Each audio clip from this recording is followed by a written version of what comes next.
ìròyìn yàjóyàjó láti iléeṣẹ́ Jígí Alára ìkànnì kẹrìnlélógún tó kalẹ̀ sí ìlú Ìbàdàn ní agbègbè Àwọ̀tán. Abbas Afọláṣadé ni oníròyìn yìí.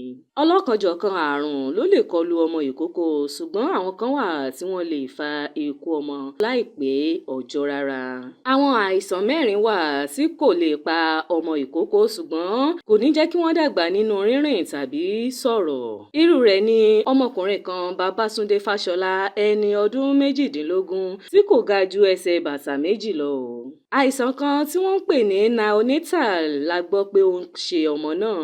Babátúndé Fáṣọlá kò lè rìn, kò lè sọ̀rọ̀, bẹ́ẹ̀ ni kò lè dá oúnjẹ jẹ fún ara rẹ̀.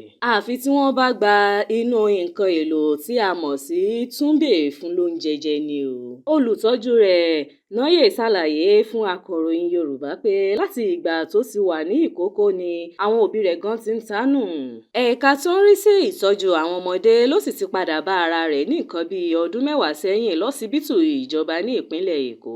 Nínú ilé tí wọ́n ti ń tọ́jú àwọn ọmọdé ní ìṣòro yìí, arábìnrin Naweke àti àwọn òṣìṣẹ́ rẹ̀ ṣàlàyé pé ọ̀pọ̀lọpọ̀ àwọn ọmọdé náà ni àìsàn dà láàmú o. Gẹ́gẹ́ bí òfin, èèyàn gbọ́dọ̀ tọ́jú àìsàn náútà yìí láàrin ọjọ́ 10. Bí kò bá sí ìtọ́jú tó péye tí ọjọ́ 10 fi pé, ó lè fa ìjàmbá ẹ̀yà ara fún ọ̀pọ̀lọpọ̀ ọmọ náà o.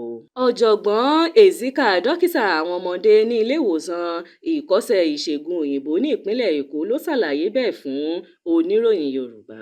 Nígbà tó ń tẹ̀síwájú, arábìnrin Naweke tóun náà ní obìnrin kan tí ẹ̀yà ara rẹ̀ pè níjà ṣàlàyé pé ìtọ́jú ṣe pàtàkì fún àwọn ọmọdé bẹ́ẹ̀ o. Ó ní nígbà tí mo gbé ọmọ mi dé ilé ìtọ́jú, wọ́n ní kí n gbé padà nítorí báwọn òbí mìíràn bá rí i, wọ́n máa mú ọmọ wọn kúrò ni o. Wọ́n ní kí n lọ gba ọmọ mi nílé ọmọ aláìlóbìí tí mo sì ti gba ọmọ mi Zimuzo. Dókítà kan tiẹ̀ sọ fún mi pé Zimuzo kò lè lò ju ọdún 2 lọ tí yóò fi jáde láyé, ṣùgbọ́n òun rè báyìí o, ó ti pé ẹni ọdún 18 o, bẹ́ẹ̀ ni kò sì kú. Kí lohun tó ń ṣe ọmọ náà gan-an?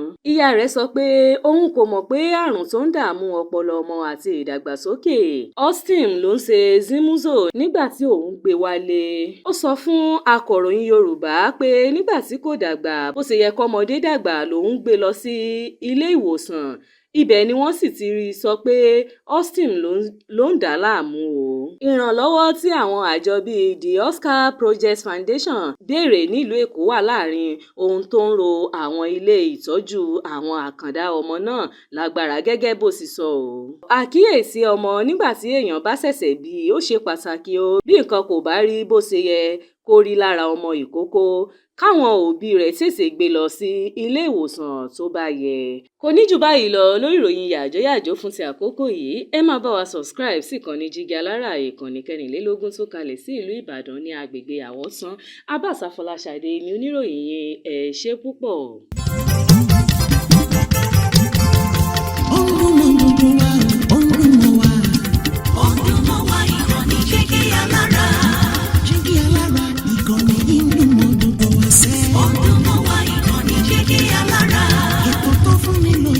Ètò tó ń lani lọ́yẹ̀ wà ń bẹ̀. Ọdún mọ́ wá ìkànnì Jígí Alára. Ìròyìn lóríṣiríṣi tàbí mọ́ bó ṣe ń lọ láwùjọ. Ọdún mọ́ wá ìkànnì Jígí Alára. Ìkànnì Jígí Alára. Jígí Alára. Jígí Alára.